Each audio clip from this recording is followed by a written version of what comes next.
네, 오늘은 제18과 인자와 준엄입니다. 지난 시간에 우리가 서론 부분을 조금 다루었고요. 오늘부터는 문제로 한번 들어가 볼게요.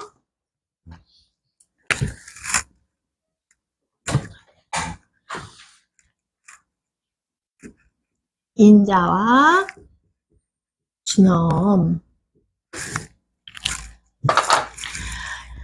네, 로마서 11장 22절 말씀 읽어보겠습니다. 로마서 11장 22절 말씀.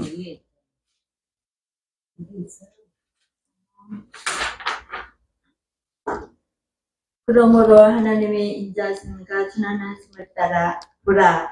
넘어지는 자들에게는 준엄하심이 있으니 너희가 만일 하나님의 인자하심에 머물러 있으며 그 인자가 너희에게 있으리라. 그렇지 않으면 너도 지키는 바 되리라. 아멘. 네, 하나님께서는 두 가지 속성이 있습니다. 하나는 준엄이고 하나는 인자하심, 사랑이십니다. 이 속성은 우리 부모들에게도 가지고 있죠. 부모가 어떤 때는 무서울 때는 그죠, 준엄하신 분, 또한 좋을 때는 그죠, 사랑하시는 그 아버지를 볼 수가 있어요. 이 두 가지 속성을 알아가는 데 있어서 가장 잘 표현된 것이 욥기서거든요. 네, 우리가 욥기서를 통하여서 하나님의 그 두 가지 속성을 알아보겠습니다. 1번, 욥은 자녀가 몇 명이었습니까?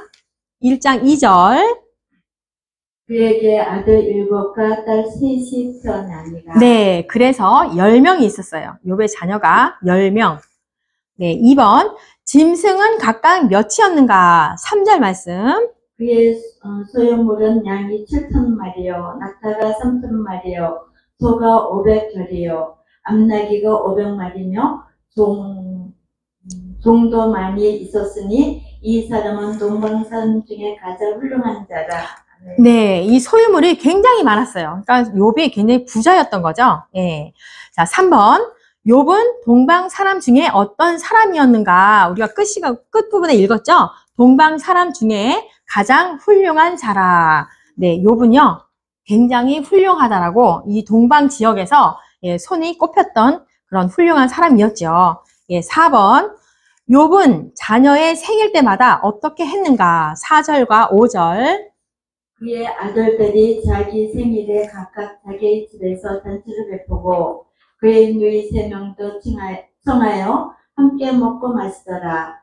그들이 차례대로 잔치를 끝내면 욥이 그들을 불러다가 흥결하게 하되 아침에 일어나서 그들의 명수대로 번제를 드렸으니 이는 욥이 말하기를 혹시 내 아들들이 죄를 범하여 마음으로 하나님을 욕되게 하였을까 하니라. 욥의 행위가 항상 이러하였더라. 아멘. 아멘. 네. 잔치를 끝내고 나면요, 이 욥이 걱정을 한 거예요. 혹시 우리 자녀들이 죄를 짓진 않았나? 이러면서 불러다가 이렇게 명수대로 번제를 드렸다는 거예요. 그때 당시에는 족장 시대이기 때문에 그 가장이 제사장의 역할을 했기 때문에 욥이, 아빠였던 욥이 이렇게 희생 제물을 드리면서 속건제를 드렸다는 거예요. 예. 굉장히 엄격한 사람이었던 거죠. 잔치를 할 때거나 아이들이 무엇을 할 때마다 불러다가 혹시나 우리 아이들이 그 잔치 가운데 죄를 범하진 않았을까, 그것이 염려되어서 이 속건제를 드렸다는 이야기죠. 네, 5번. 하나님이 욥의 정직함을 사단에게 얘기할 때에 사단이 무엇이라고 했는가? 8절에서 10절. 여호와께서 사단에게 이르시되 네가 내 종 욥을 주의하여 보았느냐? 그와 같이 온전하고 정직하여 하나님을 경외하며 악이 섰다는 자는 세상에 없느니라. 사탄이 여호와께 대답하여 이르되 욥이 어찌 까닭없이 하나님을 경외하리이까? 주께서 그와 그의 집과 그의 모든 소유물을 울타리로 두드리심 때문이 아니니까 주께서 그의 손으로 하는 바를 복되게 하사 그의 소유물이 땅에 넘치게 하셨음이니라. 아멘. 아멘. 네, 그쵸. 하나님께서 이 사람처럼 온전하고 정직하고 하나님을 경외하고 악에서 떠난 자가 세상에 없다라고 말을 하니까 사탄이 그렇게 말하잖아요. 모든 소유물을 울타리로 하나님께서 해주시니까 그런 거 아니겠습니까? 그렇게 말을 하는 거죠. 네. 이 하나님의 이 진짜 목적은요, 욥을 바라보면서 진짜의 목적은, 자신의 그 자신의 그 공의에 대한 자만심을 좀 없애고, 오직 하나님을 완전히 믿도록 하기 위한 것이었어요. 우리가 이 욥기를 보면서, 왜 하나님이 사단에게 이 욥을 시험하라고, 하라고 했을까? 좀 그렇잖아요. 굉장히 온전하고 정직하고 하나님을 경외한 자였는데 왜 하나님이 이걸 허락하셨을까라고 했잖아요. 근데 하나님의 진짜 목적은 욥을 버리기 위해서가 아니라 하나님의 사람이잖아요. 사랑하기 때문에 자신의 그 의에 대해서 그러한 자만심을 버리고 오직 하나님을 믿도록 하기 위함이 진짜 목적이 있었던 거예요. 네, 그래서 6번 하나님이 사단에게 무엇을 허락하셨는가? 12절 말씀. 여호와께서 사단에게 이르시되 내가 그의 소유물을 다 내 손에 맡기노라. 다만 그의 몸에는 내 손을 대지 말지니라. 사단이 곧 여호와 앞에서 물러가니라. 네, 그렇죠. 그러니까 아까 지금 좀 전에도 말했지만 왜 욥을 하나님이 사단에게 이렇게 내어 주었는가? 자기 의에 빠져가지고 교만했었어요. 이 욥이. 우리가 이제 뒷부분을 가면은 더 자세하게 나올 겁니다. 네. 그래서 이 부분을 보면은 로마서 10장에 6절과 7절 말씀을 보면은 잘 나타나 있어요. 로마서 10장 6절에서 7절 말씀을 한번 볼게요. 우리는 왜 하나님의 의를 얻어야 되는가? 왜 자기 의가 나타나면 안 되고 하나님의 의를 우리는 얻어야 돼요. 그래야 우리가 의인으로 칭의를 받을 수가 있는 거거든요. 한번 읽어볼게요.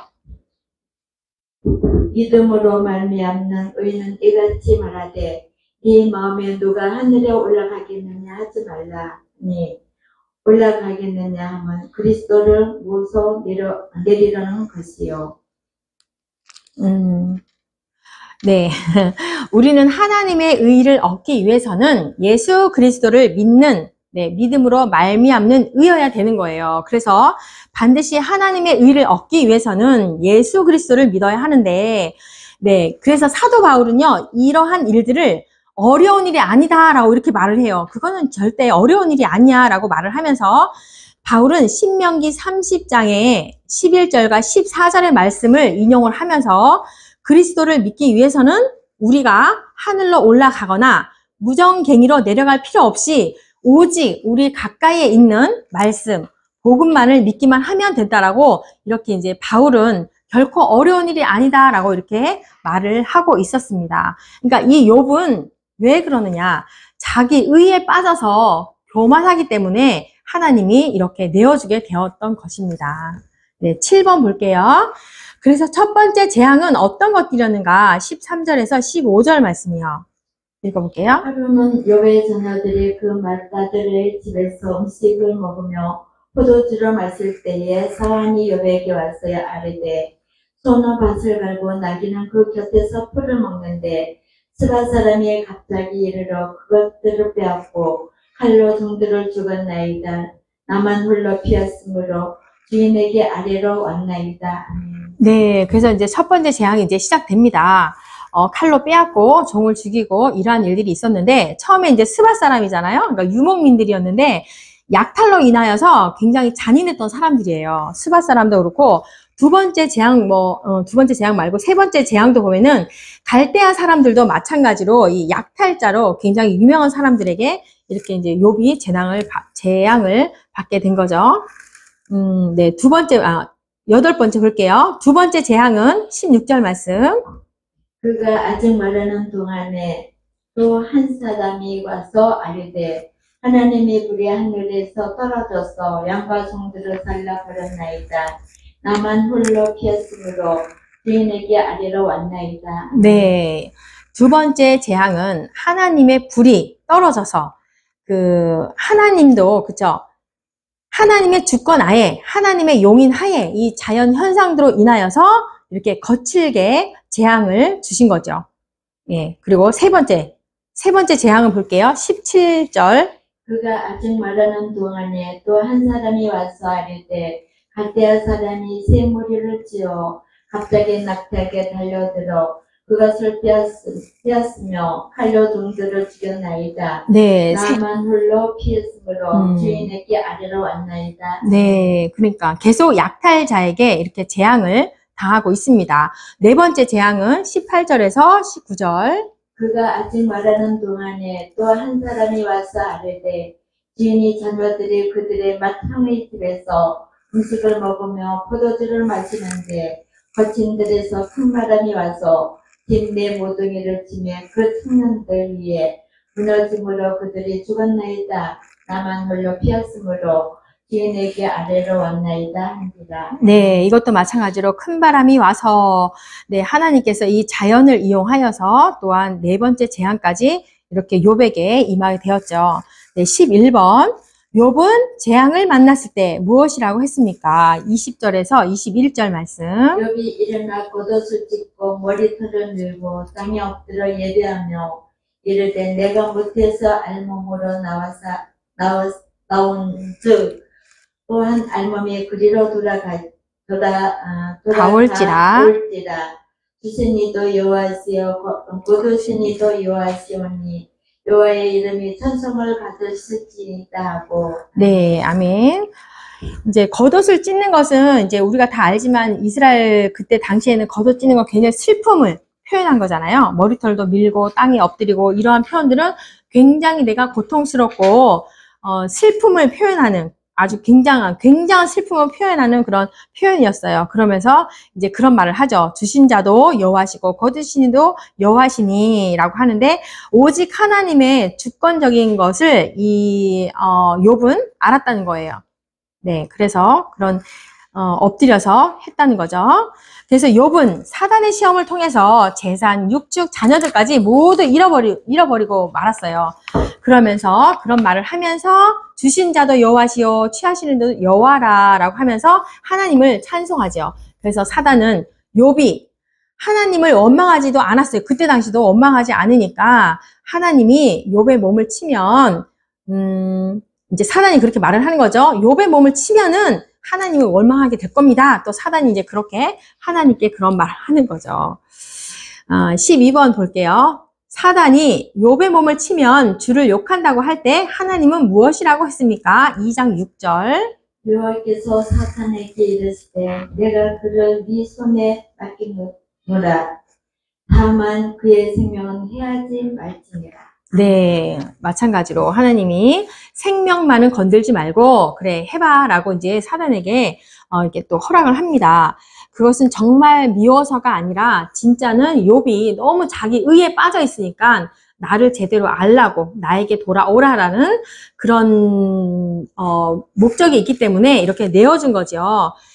신명기 30장 19절 말씀 한번 볼까요? 신명기 30장 19절.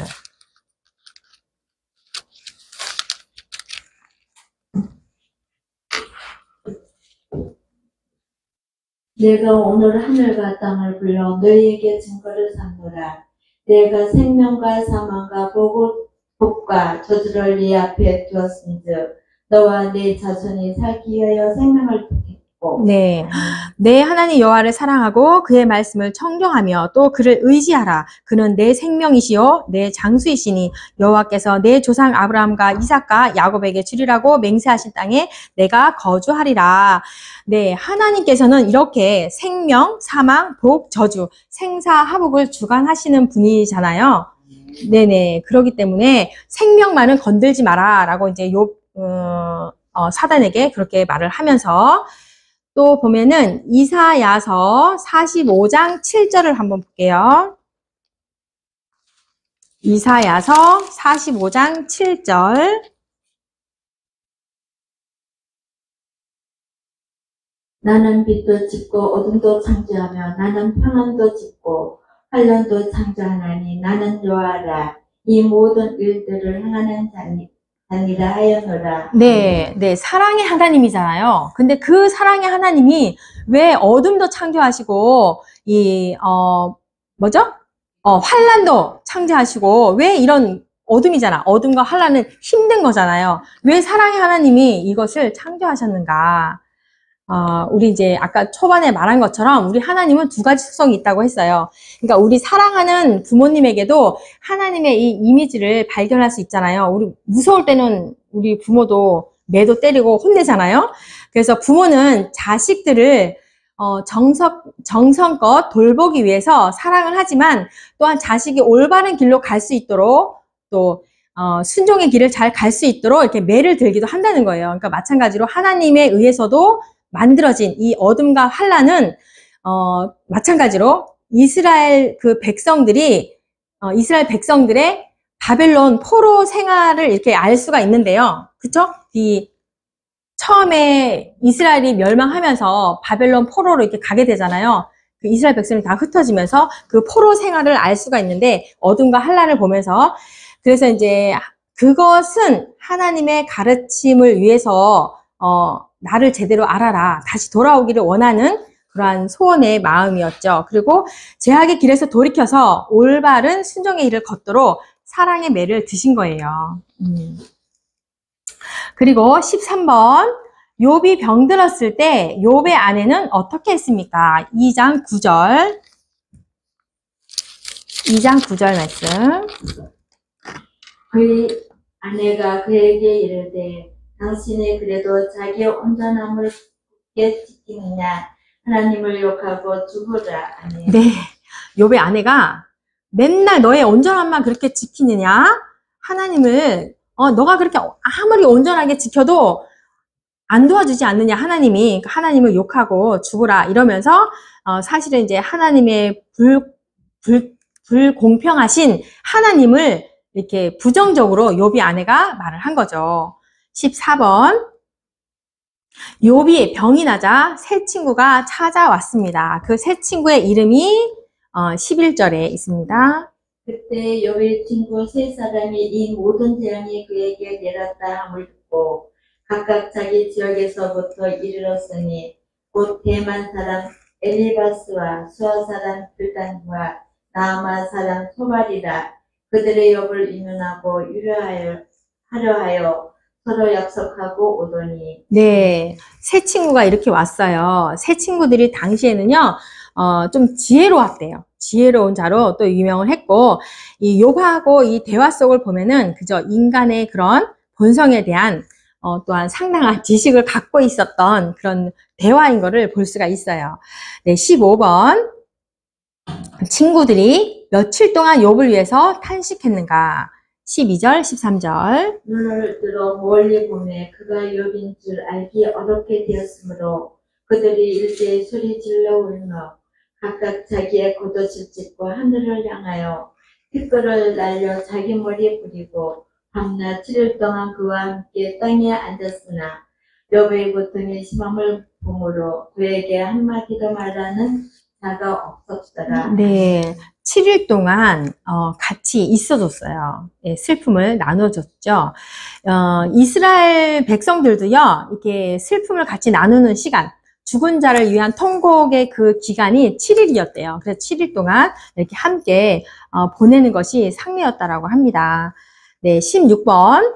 고통 중에 욥은 무엇이라고 태어난 나를 저주했는가? 11장에서 13절 말씀. 어찌하여 내가 태에서 두 번 나오지 아니하였던가? 어찌하여 내 어머니가 해산할 때에 내가 숨기지 아니하였던가? 어찌하여 무리가 나를 빨았던가? 어찌하여 내가 젖을 빨았던가? 그렇지 아니하였던들 이제는 내가 편안히 누워서 자고 쉬었을 것이니. 네, 지금 욥기서 3장이거든요.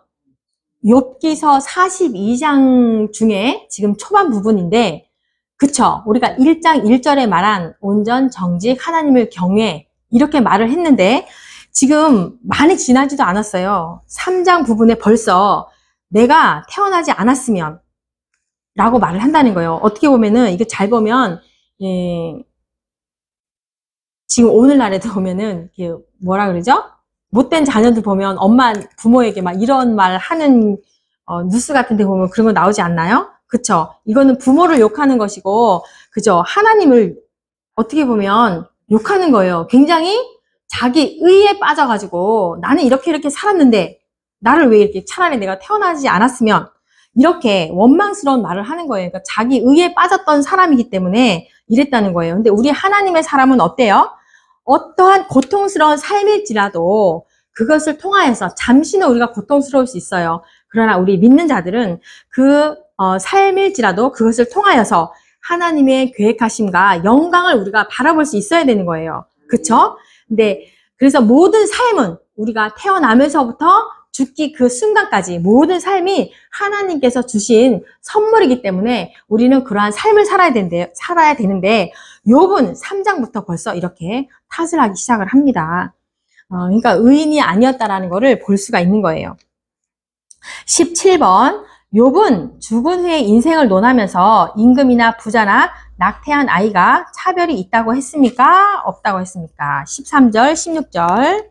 그렇지 아니하였던들 이제는 내가 편안히 누워서 자고 쉬었을 것이니 자기를 위하여 폐허를 일으킨 세상 임금들과 모사들과 함께 있었을 것이요 혹시 금을 가지며 은으로 집을 채운 고관들과 함께 있었을 것이며 또는 낙태되어 땅에 묻힌 아이처럼 나는 존재하지 않았겠고 빛을 보지 못한 아이들 같았을 것이다. 그러니까 차별이 없다라고 이제 욥이 말하는 거예요. 차별이 없다라고 이렇게 말을 하는 거예요. 18번 욥의 친구들은 욥이 전에 어떤 사람이었다고 했는가? 4장 3절에서 5절 이제부터 친구들이 말을 하는 거예요. 욥에게. 보라 전에 내가 여러 사람을 훈계하였고 손이 늘어진 자를 강하게 하였고 넘어지는 자를 말로 붙들어 주었고 무릎이 약한 자를 강하게 하였거늘 이제 이 일에 네가 이름에 네가 힘들어하고 이 일이 네게 닥침에 내가 놀라는구나. 네.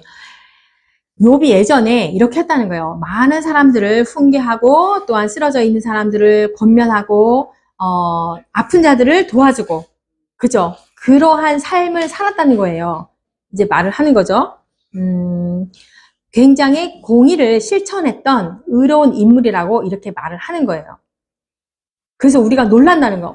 너가 그랬던 사람인데 너에게 왜 이런 일이 일어났느냐? 내가 놀랐구나 라고 하는 거죠. 근데 우리가 계속 살펴보면서 하나님 안에 있는 의만 의라는 거예요. 이 땅에서는 아무런 선한 일을 해도 의가 없어요. 하나님이 의라 해줘야만이 의인이 되는 것이고 하나님 안에서 내가 선을 행해야만이 의가 되는 거예요. 그렇다면 욥은 뭐예요?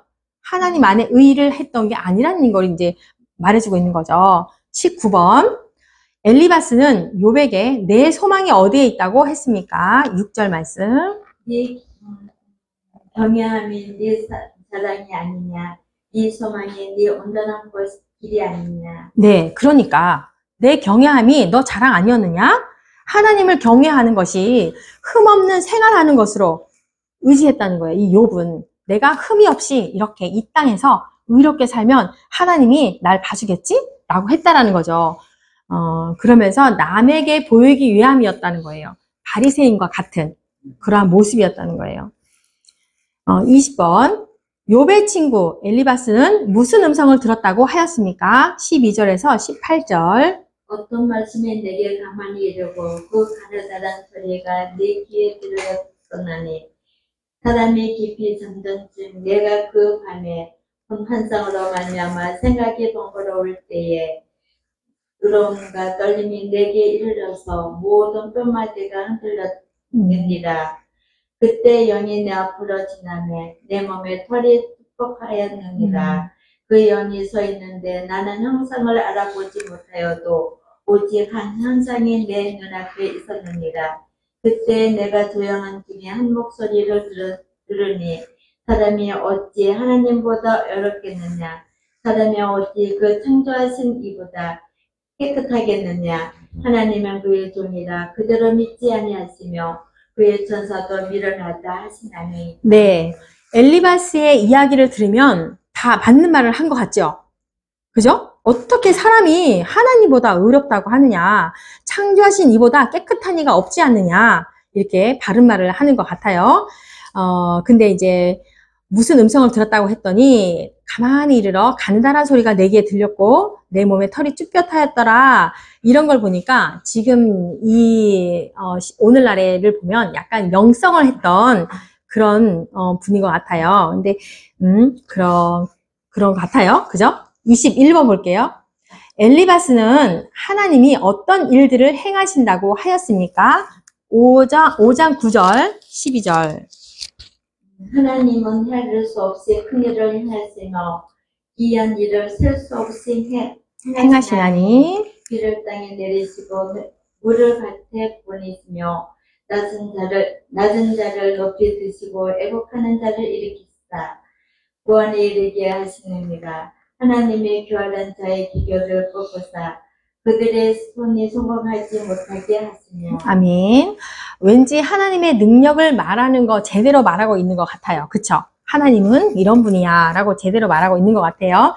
근데 이 엘리바스도 이야기하는 것을 잘 보면 온전한 하나님의 진리를 말하는 것이 아니라 한 절반 정도의 진리를 말하고 있는 거고, 예, 인과응보적인 그렇게 하나님을 알고 있는 거예요. 네, 그리고 이제 보니까 또 뭐 낮은 자를 높이 드시고 애곡하는 자를 일으키시고 구원에게 이르게 하시니 뭐 이제 이런 말을 하는 거를 보면은 전체적인 하나님의 섭리를 다 아는 그런 표현들은 아니었어요. 이제 우리가 주석책이나 이렇게 살펴보면은 그렇게 표현이 돼 있어요. 저는 처음에 엘리바스가 이런 얘기를 해서 이 사람은 제대로 된 사람 같으네 이렇게 생각했었는데 그렇지 않더라고요. 그래서 우리가 욥기를 한번 보면은 전체적으로 42장까지의 전체를 보면은 서론 부분은 욥기 1장에서 2장까지가 욥에게 닥친 고난 부분이 나오죠. 네. 서론이 1장에서 2장까지가 욥의 고난 나옵니다. 그리고 본론 부분이 욥기 3장부터 37장까지가 욥과 세 친구들의 변론. 계속 이 부분이 굉장히 많죠. 3장에서 37장까지가 계속 서로 이제 말을 하는 거예요. 그리고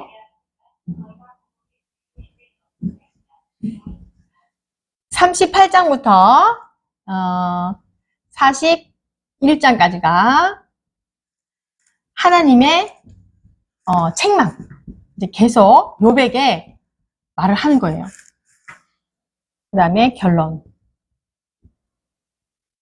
결론이 42장 욥의 회개가 나옵니다. 욥의 회개와 회복.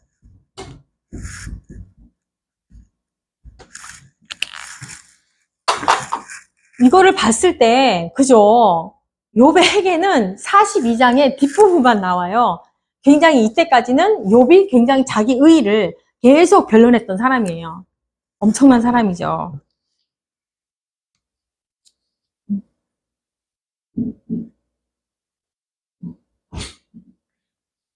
볼 수가 있고, 그 다음에 이제 욥이 얼마나 자기 의에 빠졌던 사람인지를 알 수 있는 구절이 있어요. 욥기서 31장 6절.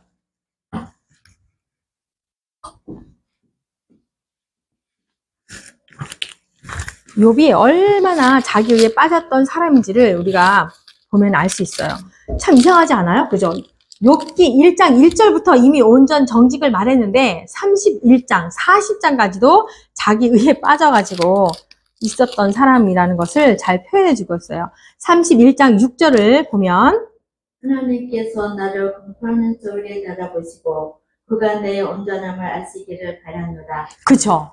엄청나죠? 하나님 저울에 달아보십시오. 나는 이 땅에 살면서 흠이 하나도 없이 살았습니다. 라고 말을 하는 거예요. 이 땅에는 없어요. 선이라고 하는 것이 하나도 없다는 거예요. 하나님 앞에 감히 이렇게 말할 수 있는 이 욥은 굉장히 자기 의에 빠졌던 사람이라고 알 수가 있죠. 32장 1절요. 네. 32장 1절. 욥이 자신을 의인으로 여김으로 그 세 사람의 말을 그치니. 네. 계속 나는 의인이야. 이 땅에서 내가 이렇게 살았다고 너희들이 할 말 있어? 새 친구가 계속 말을 하니까. 그랬더니 우리 그러잖아요. 어떤 사람하고 대화할 때 너무 그 상대방이 고집을 부리면 우리가 입을 다물잖아요. 아, 말이 안 통하는구나. 그래서 입을 닫잖아요. 그 현상인 거예요. 굉장히 친구들도 할 말을 잃었던 거죠. 그리고 40장 8절.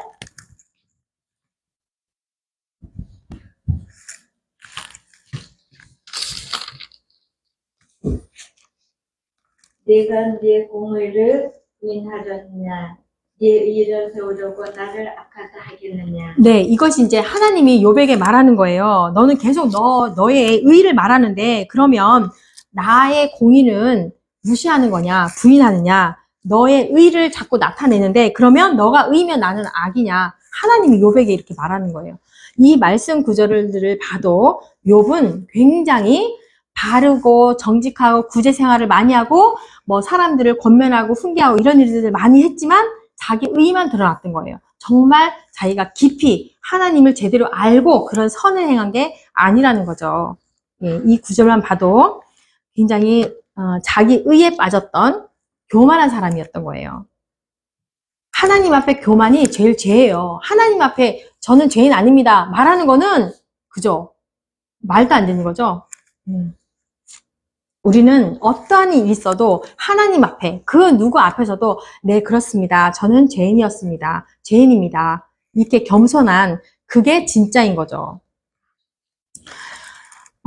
네, 그 다음에 22번 욥은 밤의 괴로움을 어떻게 표현했는가. 7장 4절 말씀.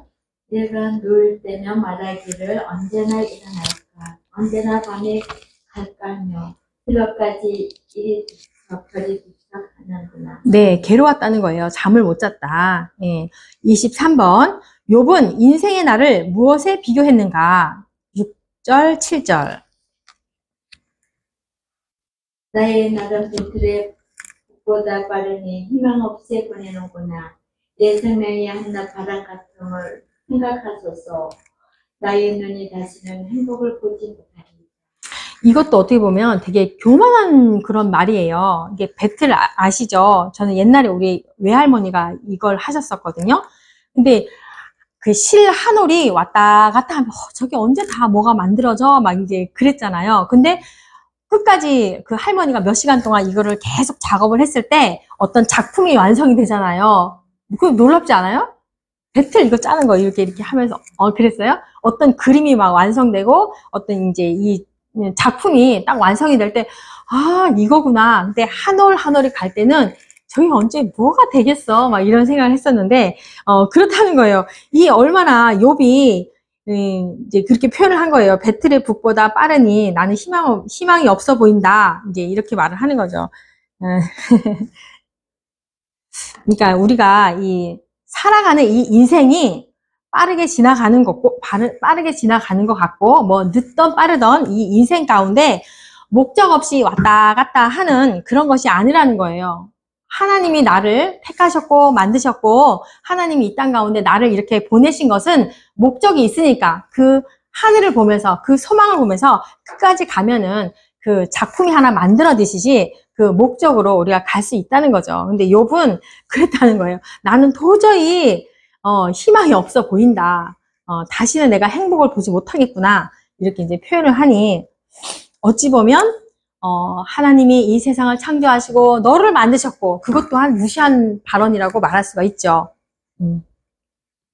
그래서 이제 욥의 병세가 계속 되니까, 아내도 하나님을 욕하고 죽으라, 막 이렇게 말하고, 친구였던 사람들도 계속 욥을, 너는 어떻게 인생을 그렇게 살았냐? 또 옛날에 그렇게 살지 않았어? 막 이렇게 이제 말을 하면서 막 힘들어 했어요. 공격을 막 하니까. 그래서 그러한 병으로 인한 고통도 괴로웠지만 친구들도 그렇고 가족들이 계속 그렇게 공격을 하니까 더 힘든 나날을 이 욥은 보내고 있었습니다. 24번. 그래서 우리가요, 사람을 만날 때, 저도 굉장히 바른 말을 잘하는 사람 편에 이제 속하거든요. 우리 이유선 전도사님 잘 아실 거야. 바른 말을 굉장히 잘해요. 근데 사람에 맞추어서 그 사람의 형편을 좀 보면서 이렇게 좀 부드럽게 말할 수 있는 그것도 필요하잖아요. 근데 이 친구들은 그러지 않았다는 얘기예요. 아내도 마찬가지로. 상담의 첫 번째가 뭐예요? 들어주는 거잖아요. 들어주는 거. 바른 말을 잘해라가 아니라 들어주는 것만으로도 상담은 성공한 거거든요. 24번. 그래서 욥은 괴로울 때 무엇을 원하였는가? 15절, 16절. 이러므로 내 마음이 뼈를 깎는 고통을 걷느니 차라리 숨이 막히는 것과 죽는 것을 기다리이다. 내가 생명을 싫어하고 영원히 살기를 원하지 아니하오니 나를 놓으소서. 나는 헛된 것이니라. 분명히 생사화복, 죽고 사는 것은 하나님께 달려 있는데 이렇게 말하는 것을 보면 굉장히 지금 이런 말을 들었을 때 하나님은 가슴이 아팠을 거예요. 그쵸? 내가 차라리 죽었으면 막 이런 말을 하는 거죠. 그런데 우리 이제 성경 속에 보면은요, 이렇게 하나님을 굉장히 잘 믿었던 그런 사람들도 이렇게 심각하게 절망 속에 빠졌던 사람들이 찾아볼 수가 있어요. 우리가 잘 아는 모세도 절망 속에 좀 빠졌을 때가 있었어요. 민수기 11장 15절에 보면은 그 슬픔을 표현한 게 있어요. 네. 그리고 메모해 두시면 되고, 그 다음에 엘리야도 있었어요. 엘리야도 저가 죽을 것 같습니다. 막 이러면서 엘리야도 있습니다. 왕상 19장 4절 말씀.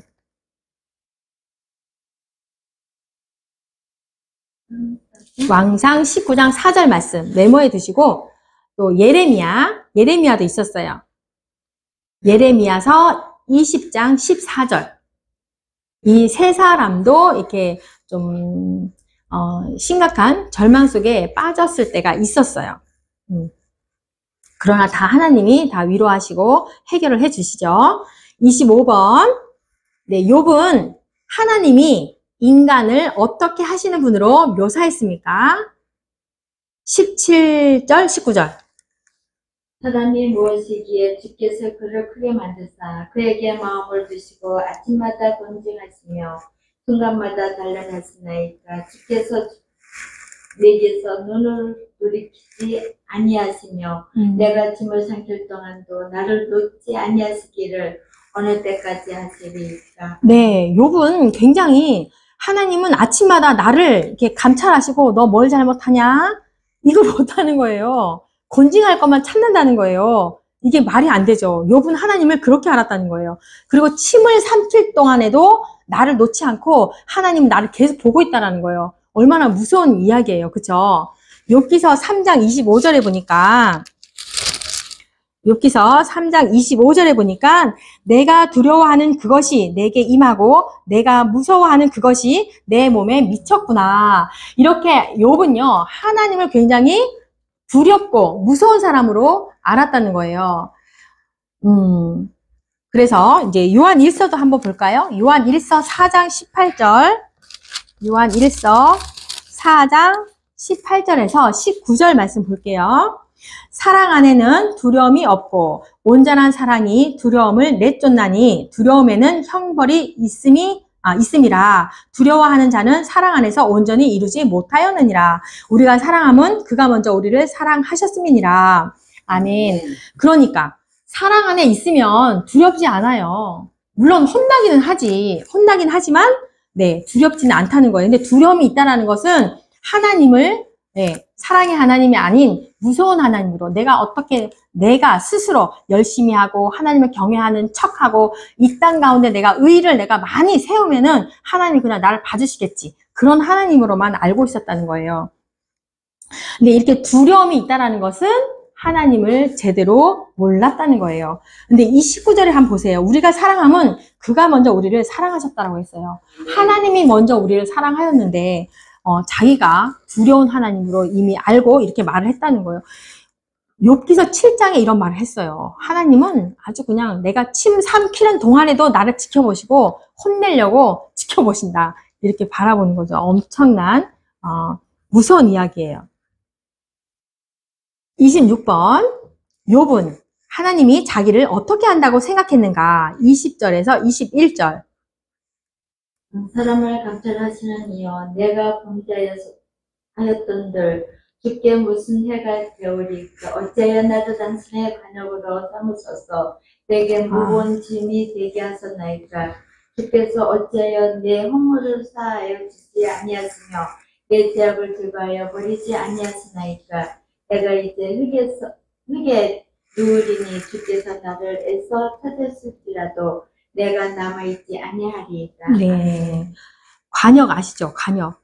자기를 관역으로 삼아가지고 맨날 그 고난의 화살을 쏜다는 거예요. 너 이거 잘못했어? 빵! 계속 그런다는 거예요. 이 욥이 하나님을 그렇게 생각했다는 거예요. 그래서 하나님이 인간을 감찰하시는 이유가 인간들을 축복하기 위함이 아니고 인간의 허물과 죄를 발견해가지고 자꾸 야단을 친다. 욥은 그런 하나님으로 봤다는 거예요. 참 무서운 이야기죠. 당연히 하나님께서는 이 세상 모든 것을 창조하시고 모든 피조물들을 만드시고 돌보시는 분은 당연한 거예요. 돌보시는 분은 당연한 거예요. 그런데 당신의 형상으로 만든 우리 인간을, 창조하신 그 인간을 돌보는 게 당연한데 관역으로 표현을 하고 아까 뭐예요? 침을 삼킬 동안에도 나를 놓지 않고 나를 감찰하시고 뭘 잘못했나 이것만 보고 있다니 말이 안 되는 거죠. 우리 자식들이 나한테 그런 말을 하면 난 기절할 것 같아. 그쵸? 무서워요, 무서워. 그래서, 네, 27번까지만 하겠습니다. 욥의 친구, 빌닷이 나와요, 이제. 빌닷을 우리가 어떻게 할 때, 시작은 미약하나 나중은 창대하게 하신다고 했습니까? 8장 5절에서 7절. 네가 만일 하나님을 찾으며 전능하신 이에게 간구하고 또 청결하고 정직하며 반드시 너를 돌보시고 네 의로운 처소를 편안하게 하실 것이다. 네 시작은 미약하였으나 내 나중은 힘이 창대하리라. 네네네. 우리 이 구절 참 많이 알죠. 이게 어떤 사업장에 가면 이 말씀이 많이 걸려 있는데, 제가 이걸 보면서 깜짝 놀랐잖아요. 이제 빌닷은 욥에게 이렇게 말하는 거예요. 너 빨리, 하나님께 간구하고, 청결하고, 정직함으로 다시 돌아와. 빨리빨리 너의 죄가 뭔지 밝혀내. 그 죄를 회개할 때, 제거될 때, 하나님이 다시 축복해 주실 거야. 지금은 너가 힘들지? 지금은 너가 미약하지? 근데 빨리 죄를 밝히고 돌아오면 창대케 될 거야. 이렇게 말하는 거예요. 이렇게 말하는 거예요. 그러니까 어떻게 보면 이제 좋은 뜻은 아니었어요. 그죠? 네, 여기까지 하고 우리 28번부터는 다음 주에 또 하겠습니다. 기도합니다. 하나님 감사합니다. 오늘도 귀한 시간을 허락하여 주셔서 하나님을 또 이렇게 배워가는 시간을 주셔서 너무 감사합니다. 참으로 힘든 말씀이었습니다. 욥의 말씀을 보면서 이 땅 가운데 참 의롭게 살았던 그 사람이지만 이렇게 많은 환난과 재앙을 겪으며 아버지 살아가는 그 욥의 모습을 보면서 하나님 저희들도 하나님을 믿는다고는 하지만 이 땅 가운데 저 역시 저의 모습 가운데도 그런 모습이 없었는지 하나님 돌아보게 하시니 너무 감사합니다. 하나님 진정으로 나의 의를 드러내는 것이 아니라 하나님이 어떤 분이고 그러한 하나님으로 우리가 제대로 알아서 하나님을 바로 알아 섬기는 그러한 자들이 될 수 있도록 주님 그렇게 축복하여 주시옵소서. 감사합니다. 예수님 이름으로 기도합니다. 아멘.